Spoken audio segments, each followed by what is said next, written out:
Garuda Express, an international courier service. అసలు ఒక నటుడి career ఎలా తిరుగుతుందో ఎవ్వరికీ తెలియదు. అప్పటి వరకు హీరోగా అనేక సినిమాలు చేశాడు సీనియర్ దర్శకుడు రవిరాజా పినిశెట్టి చిన్న కొడుకు ఆది. కానీ ఒక్కటి కూడా హిట్టునివ్వలేదు. చివరకు సరైనోడు సినిమాతో విలన్ గా మారాడు. అక్కడి నుండి మనోడు ఫేత్ టోటల్గా మారిపోయింది. ఆల్రెడీ హీరో నాని పక్కన నిన్ను కోరి సినిమాలో నటిస్తున్నాడు ఆది.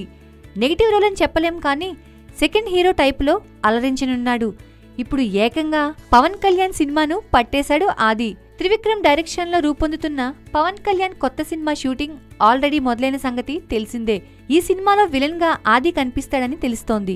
మొత్తానికి బన్నీ తర్వాత మరో స్టార్ మెగా హీరోతో ఆది ఈ ఫీట్ చేస్తున్నాడంటే ఖచ్చితంగా మనోడికి విలన్ గా కెరియర్ కొత్త ఊపు అందుకున్నట్లే. అయితే తమిళంలో హీరోగా తన ప్రయత్నాలు కొనసాగిస్తున్న ఆది తెలుగులో కూడా హీరోగా కొన్ని సినిమాలు చేయాలని ప్రయత్నాలు చేసుకుంటున్నాడట. చూద్దాం హీరోగా స్థిరపడతాడో విలన్ గా నెట్టుకొస్తాడో.